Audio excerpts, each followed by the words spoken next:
இன்றைக்கி வீடியோவில் உங்கள் கூட நான் ஷேர் பண்ணுறது ஒரு ஃபண்டாஸ்டிக் மிக்சர் ஆஃப் ஃபர்டிலைசர். இது வந்து லாங் டர்மாக நம்ம சாயிலை ரொம்ப வளமாக வச்சுருக்கோம். அதுக்கு வந்து ஏன் இப்படி நெருப்பு மூட்டியிருக்கேன்னு பார்க்குறீங்களா? ஏன்னா நமக்கு வந்து கரித்துண்டுகள் தேவை. இப்போ இந்த கரித்துண்டுகளை வந்து நம்ம எப்படி பயோசார் ஆக்க போகிறோம், இந்த பயோசாரை எப்படியெல்லாம் யூஸ் பண்ண போகிறோம், அதில் என்னெல்லாம் நன்மைகள் இருக்குது, நம்ம செடி வளர்ச்சிக்கு அது எப்படியெல்லாம் உதவும் அப்படிங்கிறது தான் இந்த வீடியோவில் நான் டீட்டெயிலாக சொல்ல போகிறேன். ஸ்கிப் பண்ணாமல் பாருங்கள், எல்லா பாயிண்ட்ஸும் உங்களுக்கு புரிகிற மாதிரி இருக்கும். இப்போ இதில் வந்து நான் எரிச்சுன்னு இருக்கிறது வந்து இந்த மாதிரி கொட்டாங்கச்சி, தேங்காய் ஓடு, அதை தவிர இந்த மாதிரி ஹார்ட்வுட்டு நல்ல கனமான மரக்கட்டைகள், அதை தவிர இந்த மாதிரி மரப்பட்டைகள் எது இருந்தாலும் நீங்கள் எடுத்துக்கலாம். ஒரே ஒரு இதில் முக்கியமாக நம்ம கவனிக்க வேண்டியது வந்து சாஃப்ட் வுட்டாக இருந்தால் உங்களுக்கு சாம்பலாயிடும். ஸோ நீங்கள் ஹார்ட்வுட்டு தான் எடுத்துக்கணும். நல்ல கனமான மரக்கட்டைகளாக இருந்தால் தான் உங்களுக்கு கரித்துண்டுகள் கிடைக்கும், இல்லைன்னா சாம்பல் ஆகிடும். ஸோ இப்போ எரிச்சிருக்கேன் பாருங்கள். இந்த மாதிரி நீங்கள் போட்டு உங்கள் வீட்லேயே வெளி தோட்டம் வெளி இடம் இருந்தால் சேஃபாக எரிச்சுக்கோங்க. பசங்களெல்லாம் பக்கத்தில் விடாதீங்க. அதே மாதிரி எரிக்கும்போது என்ன பண்ணணும்னா கண்டெய்ன்டாக எரிக்கணும். அது ரொம்ப முக்கியமான விஷயம். ரொம்ப ஆக்சிஜன் கொடுக்கக்கூடாது. அதுக்காக நம்ம இந்த மாதிரி ஏதாவது ஒரு இது கூட வச்சுட்டு மறைச்சிக்கலாம். ரொம்ப காற்றடிச்சதுன்னா இந்த மாதிரி மறைச்சிக்கோங்க. இல்லை உங்கள் வீட்டில் ஏதாவது பழைய ட்ரம் ஏதாவது இருந்தால் அதுக்குள்ளே கூட போட்டு நீங்கள் நெருப்பு மூட்டிக்கலாம். நிறைய கொட்டாங்கச்சி இருந்ததுன்னா இந்த மாதிரி போட்டு எரிச்சிக்கலாம். ஸோ நல்ல கடுமையான ஹார்ட்வுட் எடுத்துக்கோங்க. அப்படி இல்லைன்னா கொட்டாங்கச்சி மட்டுமே இருந்தால் அது போகிறோம், அதை எடுத்துக்கோங்க. எல்லாத்தையுமே நம்ம சாம்பலாக்க போகிறதில்ல, அதுதான் முக்கியமான விஷயம். ஆக்சிஜன் காற்று ரொம்ப கொடுக்காம கண்டெய்ன்டாக எரித்து இதை கரித்துண்டுகளை தயார் பண்ண போகிறோம். அந்த மாதிரி கரித்துண்டுகள் தான் நமக்கு இப்போது மென்யூருக்கு உதவும். அதனால் இப்போ நான் வந்து ஸ்லோ ஃபயரில் மெல்லமாக எரிய விடுறேன். அப்போ தான் உங்களுக்கு நல்ல தரமான கரித்துண்டுகள் கிடைக்கும். அதுதான் நமக்கு தேவை.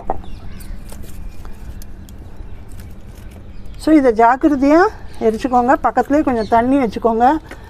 சேஃபாக பண்ணுங்கள்.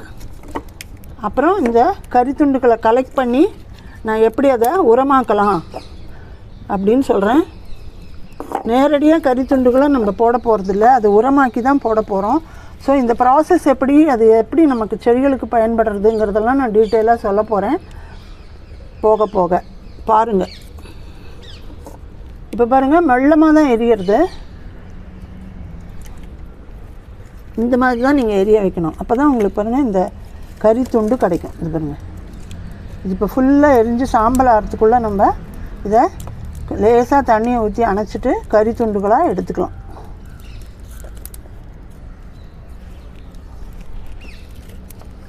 ரொம்ப காற்றடிச்சு ஆக்சிஜன் ரொம்ப கொடுக்காமல் எரிக்கிறதுக்கு தான் நான் இதை இப்படி வச்சுக்கிறேன் அடிக்கடி. அதே மாதிரி நீங்களும் ஒரேடியாக எரிச்சிடாதீங்க.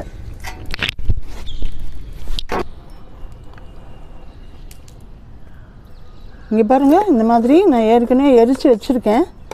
இந்த மாதிரி பெரிய பெரிய துண்டுகளாக இருந்ததுன்னா நல்லா கரித்துண்டாக கிடைக்கும். அதை வந்து நம்ம கொஞ்சம் பொடி பண்ணிக்கணும்.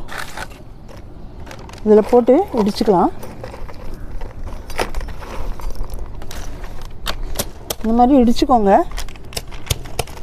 ஏதாவது ஒரு கல்லோ இல்லை இந்த மாதிரி இதை வச்சு கல்லை வச்சு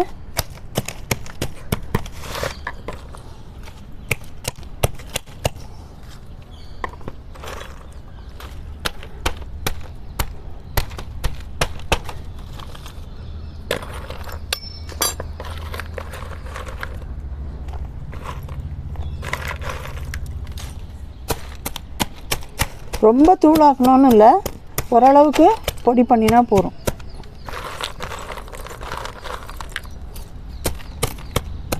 இப்படி இடிச்சுட்டு இது எல்லாத்தையும் இதுலேயே கலெக்ட் பண்ணிக்கிறேன் நான்.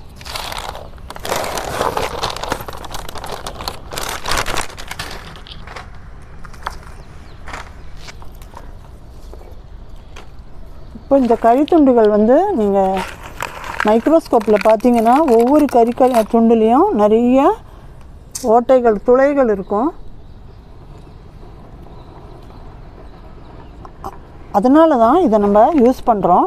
இந்த கறித்துண்டுகளில் இருக்கிற துளைகளில் நம்ம கொடுக்குற உரங்கள் போய் நல்லா தங்கிக்கும், தக்க வச்சுக்கும். அதே மாதிரி நுண்ணுயிர்கள் இருக்கிறது எல்லாமே நிறைய போய் இந்த கறித்துண்டுகளோட சின்ன சின்ன துளைகளில் போய் இருக்கும். அதனால் இதை மண்ணுக்கு கொடுக்கும்போது ரொம்ப காலத்துக்கு இந்த கறித்துண்டுகள் மண்ணில் நல்ல வளம் கொடுக்குற ஒரு உரமாகவே இருக்கும். அதில் இருக்கிற நுண்ணுயிர்கள் தங்கி இருக்கிறதும் இந்த உரம் அப்சர்வ் பண்ணி வச்சுக்கிறதும் வந்து நமக்கு மண்ணுக்கு ஒரு ரொம்ப நல்ல ஃபர்டிலைசராக அமையும். ஸோ அதனால தான் இந்த கறித்துண்டுகளை நம்ம இப்போது பயோசார் ஆக்க போகிறோம். சார்கோல், இது சார்கோலை பயோசார் ஆக்க போகிறோம். அது எப்படி ஆக்கலாங்கிறது நான் ப்ராசஸ் சொல்லித்தரேன். அதே மாதிரி நீங்களும் பண்ணி உங்கள் செடிகளை வளர்த்துக்கலாம். இப்போ இதை வந்து ஒரு பங்கு இருக்குது அப்படின்னா இதை ஒரு பெரிய பக்கெட்டில் கொட்டிக்கோங்க. இது எனக்கு வேஸ்ட் பக்கெட் உடஞ்சிடுத்து, என்னால் நான் புதுசாக எடுத்திருக்கேன். நீங்கள் வீட்டில் இருக்கிற எந்த பக்கெட் வேணாலும் எடுத்துக்கலாம். இதில் போட்டுக்கிறேன். இப்போ இதை வந்து வளமாக்கிறதுக்கு நம்ம கொஞ்சம் கம்போஸ்ட் கண்டிப்பாக எடுத்துக்கணும். கம்போஸ்ட் வந்து மஸ்ட்டு. ஏன்னா கம்போஸ்ட்டில் தான் நமக்கு வந்து நுண்ணுயிர்கள் இருக்கும். இப்போ நன்மை செய்யும் அணுக்கள், மைக்ரோப்ஸ் இதில் இருக்கிறதுனால தான் இதை எடுத்துக்கிறோம். இதை கொஞ்சம் போட்டால் தான் இது பெருகி நமக்கு வந்து உரமாக தயாராகும். இப்போ இதை வந்து கொஞ்சம் போட்டுக்கிறேன். அந்த எவ்வளோ கறித்துண்டு போட்டிங்களோ அந்த அளவுக்கு இதை போட்டுட்டா போகிறோம். உங்கள் வீட்டில் என்ன கம்போஸ்ட் இருந்தாலும் போட்டுக்கலாம். கவுடங் கம்போஸ்ட்டு, லீஃப் கம்போஸ்ட்டு, இல்லை நீங்கள் கிச்சன் வேஸ்ட் கம்போஸ்ட்டு எது இருந்தாலும் போட்டுக்கலாம். இதை தவிர இப்போது நம்ம தயாரித்து வச்சுருக்கிற எந்த நீர் உரமாக இருந்தாலும் கொஞ்சம் இதில் ஊற்றிக்க போகிறோம்.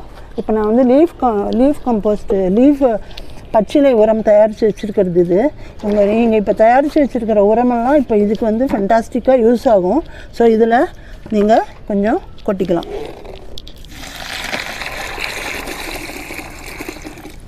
ஓரளவுக்கு கொட்டிக்கோங்க. அதுக்கப்புறம் இதில் ஃபுல்லாக தண்ணியை ஊற்றி, இந்த பக்கெட் முக்கால்வாசி தண்ணி ஊற்றிக்கலாம். தண்ணியை ஊற்றி இதை வந்து நல்லா மிக்ஸ் பண்ணிவிட்டு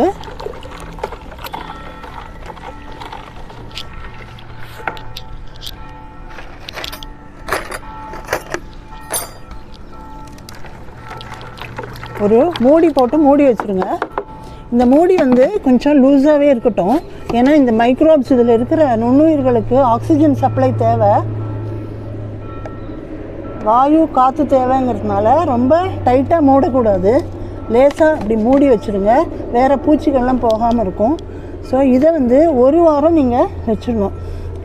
ஒரு வாரம் வச்சுட்டு அதுக்கப்புறம் பார்த்தா இந்த மாதிரி ஒரு ஃபண்டாஸ்டிக் மென்யூர் உங்களுக்கு கிடைக்கும்.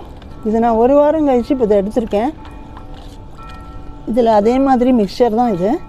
இது வந்து ஃபர்மெண்ட் ஆகி நுண்ணுயிர் பெருக்கமாகி இது ஒரு ஃபண்டாஸ்டிக் மிக்சராக இருக்கும். இதில் இருக்கிற சார்கோல் துண்டுகளில் பூரா நம்ம கொடுத்த மைக்ரோப்ஸும் உரக்கலவையும் சேர்ந்து அந்த சார்கோல் வந்து பயோசார் ஆகிடுது.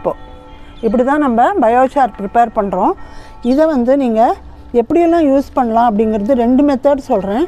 ஒன்று வந்து இதை டைரெக்டாக நீங்கள் பாட்டிங் மிக்சரில் கொடுக்கலாம். செடி வைக்கிறதுக்கு முன்னாடி நம்ம மண் தயாரிக்கிறோம் இல்லையா, அதில் இதை ஊற்றி விடலாம். அதுக்கு நீங்கள் இதை டைல்யூட் பண்ண வேண்டிய அவசியம் இல்லை.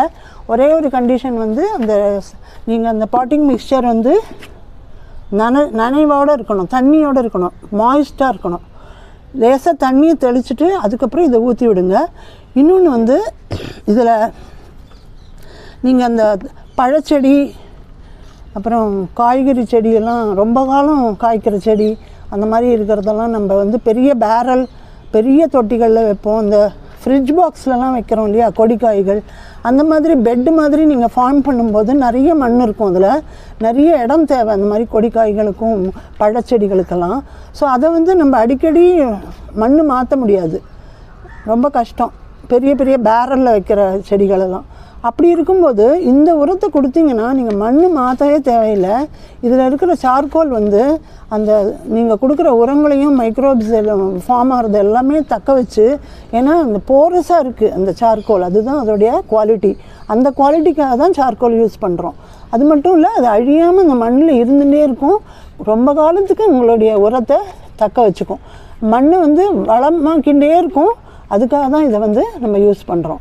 ஸோ இதை வந்து நீங்கள் அந்த ஃபஸ்ட்டு மண் ப்ரிப்பேர் பண்ணும்போது இதை டைல்யூட் பண்ணாமல் அப்படியே ஊற்றி விடலாம்.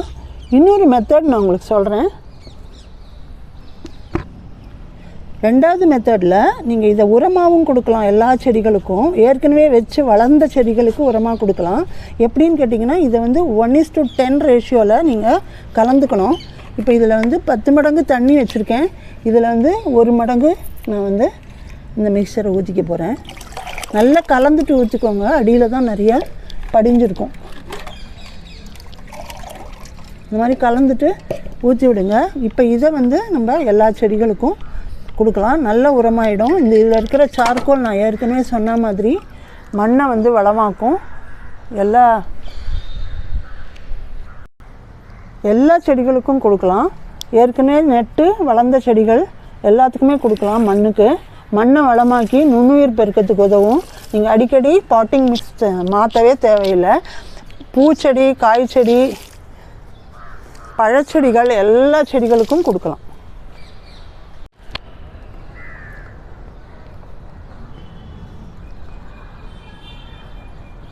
ஃபஸ்ட்டு மெத்தடில் இதை வந்து டைல்யூட் பண்ணாமல் எப்படி யூஸ் பண்ணலாம் அப்படிங்கிறது சொல்கிறேன். இது இப்படி ப்ரிப்பேர் பண்ணின உடனே நீங்கள் வந்து 7 நாள் பொறுத்து இந்த மாதிரி ஒரு பெட்டு ஃபார்ம் பண்ணி அதில் நீங்கள் ஃபஸ்ட்டு செடி வைக்கிறதுக்கு முன்னாடியே ஊற்றி விடலாம். பாட்டிங் மிக்ஸ் தயார் பண்ணி அதை கொஞ்சம் நனைச்சிடணும். மாய்ஸ்டாக இருக்கணும் மண். அப்புறம் தான் இதை ஊற்றணும். அப்போ தான் அந்த நுண்ணுயிர்கள் வந்து இறந்து போகாமல் இருக்கும். அதுக்காக தான் மாய்ஸ்டாக வச்சுக்கிறோம் சாயிலை. நான் இப்போ இந்த பெட்டு வந்து பாருங்கள், இது ப்ரிப்பேர் பண்ணும்போது முதல்ல இந்த மாதிரி பண்ணி ஊற்றி விட்டுட்டேன். இது வந்து டைல்யூட் கிடையாது. இது 7 நாள் பொறுத்து நான் அப்படியே ஸ்ட்ராங்காகவே இந்த பெட்டில் ஊற்றி தான் இந்த செடிகளெல்லாம் வச்சேன். இதில் நிறைய தடவை அறுவடை பண்ணியாச்சு. நிறைய கொடிக்காய்கள் நட்டு நான் அறுவடை பண்ணியாச்சு. இப்போ கூட பாருங்கள், இது வருது, பரங்கிக்காய் வருது, பூசணிக்காய் நிறைய அறுவடை பண்ணி காமிச்சிருக்கேன் உங்களுக்கு. இப்போ இந்த மாதிரி நீங்கள் ஃப்ரிட்ஜ் பாக்ஸ்லேயோ இல்லை பெரிய பேரல்லாம் வைக்கிற பழச்செடிகளுக்கெல்லாம் வந்து மண் மாற்றுறது ரொம்ப கஷ்டம். பாட்டிங் மிக்ஸ் மாற்றுறது கஷ்டம்.